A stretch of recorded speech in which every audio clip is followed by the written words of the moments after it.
Bonjour à tous, alors aujourd'hui on va résoudre une petite équation irrationnelle, racine de 15x moins 15 égale x moins 3. Alors, il y a plein de façons de faire ça, des façons plus ou moins rapides. Moi, je vais essayer d'être, on va dire, clair et de vous donner une méthode qui marche à chaque fois. Parce que je vous montrerai après qu'on peut gagner quelques petites étapes, mais parfois ça peut comme ça emmêler tout le monde. Donc ici, une première propriété, c'est que si on prend A et B de même signe, alors ici, on prend A et B strictement, enfin supérieur ou égal à 0, et bien quand on a A égale B, ça équivaut à avoir A carré égale B carré. Donc ça va autoriser à mettre au carré en gardant l'entièreté des solutions. D'accord? Alors, je précise aussi que si A et B étaient négatifs ou nuls, on peut aussi conserver, donc ici, l'intégralité des solutions. Donc voilà, ça veut dire qu'ici, eh bien, on a une petite particularité parce que notre nombre A, c'est une racine carrée, donc déjà implicitement c'est positif, et on a égal à x-3. Donc ici, ça veut dire que x-3, si on veut mettre au carré, il va falloir qu'il soit positif. Donc, voilà. Première étape que je conseille, mais qui n'est pas toujours forcément utile, là on va le faire, déjà le domaine de travail. Alors on doit avoir un 4x-15 positif. Donc on travaille sur... Alors 4x-15 positif, c'est assez évident à résoudre, donc c'est pour ça qu'on ne s'en met pas directement sur x, donc plus grand que 15 quarts, donc c'est l'intervalle 15 quarts plus l'infini. Voilà, ça c'est le domaine d'existence de cette équation, 15 quarts plus l'infini. Voilà. Ensuite, ici, on a x moins 3 qui est égal à une racine carrée. D'accord? Donc forcément, x moins 3 est un nombre positif. D'accord? Ça veut dire que notre équation, les deux membres sont positifs. Donc, on peut procéder par équivalence en mettant au carré. Et ici, ça, c'est donc équivalent à 4x moins 15 égale x moins 3 au carré. Et bien sûr, pour x moins 3, positif. Donc ici, à partir de là, on travaille non plus à partir de 15 quarts plus l'infini, mais ici, on doit avoir en plus x plus grand que 3, mais il se trouve que 3 est plus petit que 15 quarts, donc ici, eh bien, ça n'a pas changé notre domaine. Effectivement, x plus grand que 3, c'est vrai parce que x est plus grand que 15 quarts. Donc ça, c'était, finalement on l'a vérifié, ça n'apporte pas de contrainte en plus. Donc ici, maintenant, on a une équation du second degré qu'on va résoudre tranquillement. Ici, on va tout mettre à droite. On aura donc x carré, moins 6x moins 4x moins 10x, plus 9 plus 15, ça fait plus 24. Équation du second degré. Alors, racine évidente, ici, on va essayer 2. Oui. Non, 2, ça ne marche pas. Donc, on va essayer. Allez, 4. 4, 16. 16 et 24, 40. Moins 40, c'est bon. Donc, en fait, 4 est racine. La deuxième, c'est donc ici 6, parce que 6 fois 4, 24. Donc, ça veut dire qu'on a, donc, ici, x égale 4 ou x égale 6. Mais on doit vérifier qu'on est bien dans 15 quarts plus l'infini. Donc, effectivement, 4 et 6, or, 4 et 6 sont dans notre domaine de travail. Donc, ce sont des solutions. Donc, S égale 4, 6. Voilà, il y a deux solutions. Voilà donc une première façon de le faire. Alors, il faut quand même que vous soyez conscient d'une chose. La chose vraiment la plus importante, c'est cette étape-là. Bien vérifier quand on met au carré que x-3 est positif. Parce que regardez, si je ne vérifie pas, ça donne ceci. Imaginez qu'on cherche à résoudre racine de 4x moins 15 égale 3 moins x. Si on ne fait pas attention, alors le domaine sera le même. D'accord, on travaille sur 15 quarts plus l'infini. Pas de problème. Donc ici, on met au carré. Si on ne fait pas attention, regardez, ça va donner 4x moins 15 égale 3 moins x au carré. 3 moins x au carré, je peux vous dire, c'est pareil que x moins 3 au carré.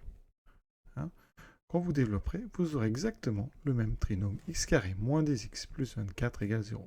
Voilà. Et donc, vous trouverez x égale 4 ou x égale 6. D'accord ? Le problème, c'est que 4 et 6 sont dans votre domaine de travail, et donc vous allez répondre. On aurait envie de répondre que s égale 4 et 6. Attention, c'est faux. Stop. Pourquoi ? Parce que si vous remplacez, regardez bien, x par 4 dans cette équation, eh bien ça fait racine de 4 fois 4, 16 moins 15, ça fait 1, égale 3 moins 4 égale moins 1. Et ça donnerait 1 égale moins 1. D'accord? Ça veut dire qu'ici, votre solution 4 n'est pas une solution. Donc elle est fausse. Ici, vous pouvez essayer le 6. On aura 6 fois 4, 24 moins 15, ça fait 9, racine 9, ça fait 3. Et on trouvera 3 égale 3 moins 6, 3 égale moins 3. Et donc 6 n'est pas non plus solution. Donc là, vous voyez, il y a vraiment un point important, c'est que quand vous allez mettre au carré ici, hein, c'est-à-dire ce passage-là, nécessite eh bien, d'imposer, et c'est imposé aussi par la racine carrée ici, que 3 moins x doit être positif. Et donc ça ferait x plus petit que 3. Comme vos solutions 4 et 6 ne sont pas plus petites que 3, elles sont donc éliminées. Il n'y a donc pas de solution. Donc faire bien attention à quand vous utiliserez donc la propriété, à bien vérifier que ici, hein, A et B sont de même signe. Et ici, il faut qu'ils soient tous les deux positifs, puisque d'un côté, on a une racine carrée. Donc c'est vraiment important, ce passage ici, et le signe des deux membres. Pour être complet, il faudrait rajouter quelque chose qui peut un petit peu perturber les élèves. Alors, je vais quand même vous le donner, puis vous allez y réfléchir.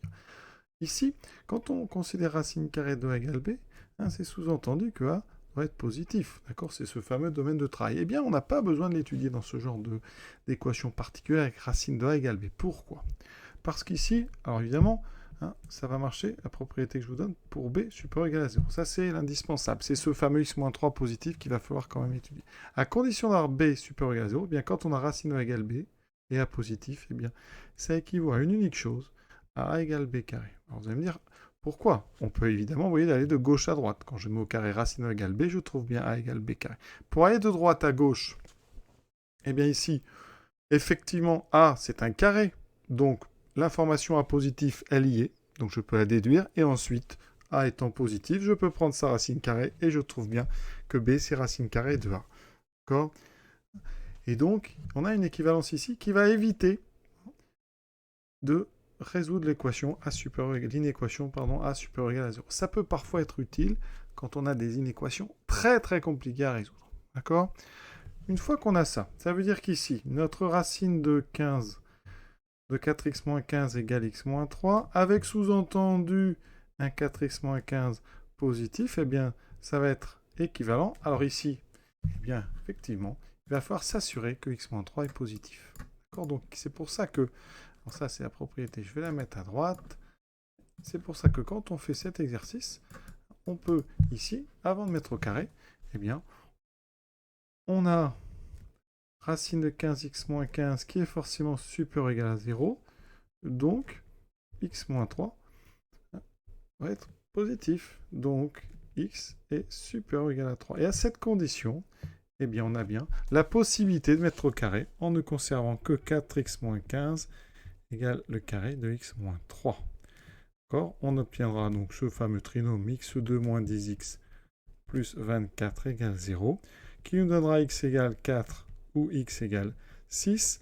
Et comme on a x, or x doit être supérieur ou égal à 3, donc 4 et 6 sont solutions, et donc on aura 4 et 6. Et vous voyez que ce qui est intéressant ici, qui peut parfois être décisif, hein, dans des exercices très compliqués, c'est qu'on n'a pas eu à s'occuper de 4x-15 positif.